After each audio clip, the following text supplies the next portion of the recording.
আহসান হাবিব যখন দৈনিক পাকিস্তানের সাহিত্য পত্রিকা দেখতেন তখন 69 সনে এই বিখ্যাত কবিতা হেলাল হাফিজের লেখা এখন যৌবন যার যুদ্ধে যাবার তার শ্রেষ্ঠ সময়, এটা তিনি আহসান হাবিবকে দিয়েছিলেন ছাপানোর জন্য।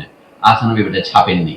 ছাপেন না যেন তখন আইয়ুব খানের দশক, এটা তিনি এখানে আমি জামির লেখা থেকে পড়ে শোনাচ্ছি। 1969 সালে যখন গণ অভ্যুত্থান চলছিল তখন হেলাল হাফিজ একটি কবিতা লেখেন, এখন যৌবন যার যুদ্ধে যাওয়ার তার শ্রেষ্ঠ সময়। এই কবিতাটি আহমদ ছফা নিয়ে গেলেন আহসান হাবিবের কাছে। এক সাক্ষাৎকারে হেলাল হাফিজ বলেছেন, আহমদ ছফার হুমায়ুন কবির তাকে সাহিত্য সম্পাদক আহসান হাবিবের কাছে নিয়ে গিয়েছিলেন। ছফা কবিতাটি ছাপানোর তদবির করলেন। হাবিব কবিতা পড়ে ছফাকে বললেন, এই কবিতা আমি দৈনিক পাকিস্তানে ছাপতে পারবো না। দৈনিক পাকিস্তান সরকারি কাগজ, আর এটা রাষ্ট্রের বিরুদ্ধে লেখা। সশস্ত্র সংগ্রামের আহ্বান জানানো হয়েছে এই কবিতার মাধ্যমে। এটা ছাপলে আমার চাকরি তো যাবেই, কাগজটাও বন্ধ হয়ে যাবে, আরো কত কি যে হবে। তাই আমি কবিতাটা ছাপতে পারলাম না। তবে হেলালের আর কবিতা না লিখলেও চলবে। উদ্ধৃতি শেষ। ছফা ও কবির অবশ্য কাগজের তোয়াক্কা না করে রাতের বেলায় কবিতাটির প্রথম 2 লাইন বিশ্ববিদ্যালয়ের দেয়ালে দেয়ালে চিকা মেরে দিলেন। আজকাল চিকা শব্দটা উঠে গেছে, এখন এটাকে গ্রাফিতি বলা হয়।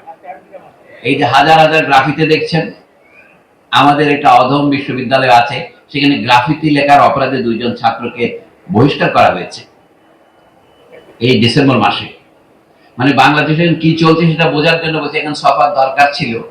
আমরা তারুণ্যের সামনে বিপদ দেখতে পাচ্ছি। আমি এই জন্য বলবো যে আমাদের ইতিহাসকে যদি আমরা দেখি, ছফার মতো দৃষ্টিভঙ্গি নিয়ে দেখার মতো লেখক চতুর্দিকে দেখা যাচ্ছে না। এখন যে নতুন যে ছাত্র নেতারা এমন বিপ্লবের জয়গান গাইছেন, তাদের 2-1 জনের মধ্যে আমি ছফার লেখা এবং তার চিন্তা প্রতিধ্বনি দেখতে পাচ্ছি। সেই প্রতিধ্বনিকে এটা বলে আমি শেষ করি।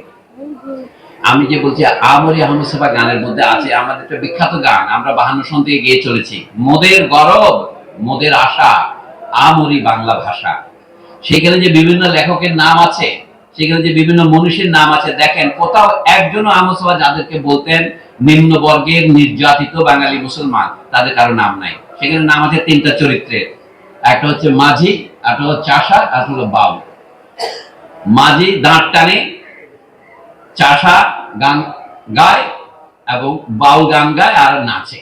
এই হলো 3টা চরিত্র। আর বাকি সব মনীষী হচ্ছে সেই চৈতন্যদেব থেকে শুরু করে রবীন্দ্রনাথ ঠাকুর পর্যন্ত বিলাসী। অর্থাৎ বাংলা ভাষার দিগন্তে ছিল না। আমি সমালোচনা করে বলেছি এই জিনিসটা আহমদ ছফার চোখে পড়েনি। আপনারা দেখতে পারেন সেই গানটা সকলেই জানেন, এটা অতুল প্রসাদ সেনের লেখা গান, এবং সেটা যে 1913 সনের পরে লেখা, তার অকাট্য প্রমাণ গানের ভেতরে আছে। বাজিয়ে রবি তোমার বিনে আনলো মালা জগৎ জিনে। অর্থাৎ বাংলা সাহিত্যে এত যে পুরনো আলাউল ছিল, এত যে সৈয়দ সুলতান ছিল, এত যে কত আব্দুল হাকিম ছিল, যাকে আমরা যেজন বঙ্গে তো জন্মে হিংসে বঙ্গবাণী, এগুলোর কোনো উল্লেখই নাই, একটা প্রতীকীও নাই। আমি এই যে সমাজের দীনদশা, এটা থেকে আব্দুল রাজাক সাহেব বলতেন 1930-এর আগে যত বাংলা উপন্যাস লেখা হয়েছে সেখানে দেখবেন শতকরা 5টি চরিত্র মুসলিম নাই। যদিও বা বাংলাদেশের শতকরা 55 জন মানুষ নিখিল বঙ্গে মানুষ ছিলেন। অনেকে বলেন সে থাকতে হবে কেন, মুসলমান তো লেখকই হয় নাই। প্রশ্নটা হচ্ছে মুসলমানের লেখক হয় নাই কেন? অর্থাৎ ইংরেজ আসার পর যে নতুন ইংরেজি শিক্ষিত মুসলিম লেখক এবং হিন্দু লেখক, তার মধ্যে এই বৈষম্য কেন? আগের দিনে তো মুসলমানরা বাংলা লিখতো, অথচ প্রচার ছিল মুসলমানরা বাংলায় লিখতো না। এই যে অসম অবস্থা, সেটা না বুঝলে 1905 সনের বঙ্গভঙ্গ বলে যেটাকে নিন্দিত করা হয়, সেটাকে সাম্প্রদায়িক মনে করবেন আপনি। আহমদ ছফা সেটা বুঝতে পেরেছিলেন। সেই জন্য আহমদ ছফার পক্ষে 1947 বুঝতে অসুবিধা হয়নি। বলেছিলেন যে লাহোর প্রস্তাবে বলা হয়েছিল ভারতবর্ষের যে সমস্ত অঞ্চলে মুসলিম সংখ্যাগরিষ্ঠ জনগণ বাস করে সেখানে স্বাধীন স্বাধীন রাষ্ট্র তৈরি করতে হবে, ইন্ডিপেন্ডেন্ট এন্ড সভরেন স্টেটস। এই জিনিসটাকে কেন পাকিস্তানে পরিণত করা হলো সেটার কাহিনী, এর যে বিরূপ অন্য একটা দল ছিল সেটার রাজনীতি ছাড়া ব্যাখ্যা করা যাবে না। শ্যামাপ্রসাদ মুখার্জি বা বাংলার কংগ্রেস অথবা হিন্দু মহাসভার রাজনীতি ছাড়া বোঝা যাবে না। সেই জন্য কিন্তু 47 সনের দেশ হওয়ার পরেই বাংলাদেশের নতুন আন্দোলন শুরু হলো, তামুদ্দুন মজলিস শুরু হলো, ভাষা আন্দোলন শুরু হলো, ভাষা সংগ্রাম কমিটি হলো, আমি বলছি, এই যে ইতিহাসকে দেখা, আপনি বলতে পারেন আমাদের দেশে যারা কবি, লেখক, ঔপন্যাসিক আছেন তাদের মধ্যে খুব কম লোকেরই এই ইতিহাস দৃষ্টি আছে। আহমদ শফার কাছে এটা ছিল। এখন অনেকে বলেন কথায় কথায় আহমদ শফা রাজনীতি বিজ্ঞানী ছিলেন না। তিনি রাজনীতি বিজ্ঞানে একটা এমএ ডিগ্রি লাভ করেছিলেন। এটা তিনি লিখতেন, আহমদ শফা এমএ রাষ্ট্রবিজ্ঞান, বাড়ি গাছবাড়িয়া, এটাও লিখতেন তার বইয়ের পরিচিতিতে। এটা ছিল তার সরলতার প্রকাশ। কিন্তু আহমদ শফা বাংলা বিভাগে পড়েছেন কি রাষ্ট্রবিজ্ঞান বিভাগে পড়েছেন, এটা মূলত আদৌ ব্যাপার নয়। আহমদ শফা কি ইতিহাস শাস্ত্রবিদ ছিলেন? তিনি যৌবনে বিএ পাস পরীক্ষা দেওয়ার পরে সিপাহী যুদ্ধের ইতিহাস নামে যে বইটা লিখেছেন, সেটার মধ্যে অনেক দাগ আছে যে তিনজন লেখক তাকে প্রভাবিত করেছিলেন। সত্যেন সেন মানুষ হিসেবে, তাই না? এবং আপনি কেবল রণেশ দাশগুপ্ত, এদের সাথে তিনি বড় হয়েছেন। এবং তখন 1857 সনের বিদ্রোহকে ভারতের কমিউনিস্ট পার্টি শুধু বিদ্রোহ বলেছে, মহাবিদ্রোহ বলার বেশি বলতে পারেননি। তারা হচ্ছে রিবেলিয়ান 1857। ইংরেজরা বলছে সিপাহী যুদ্ধ, আহমদ শফা সেটা রেস্টোর করেছেন।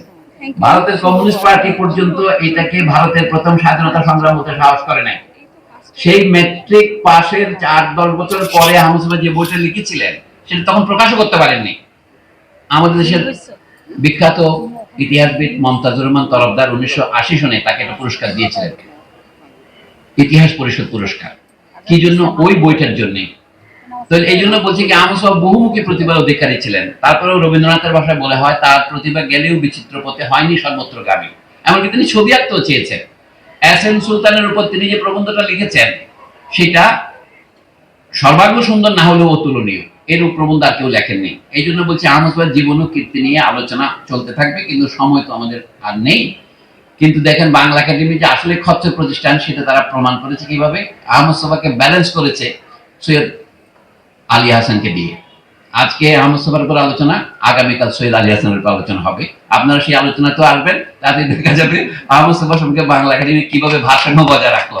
ধন্যবাদ।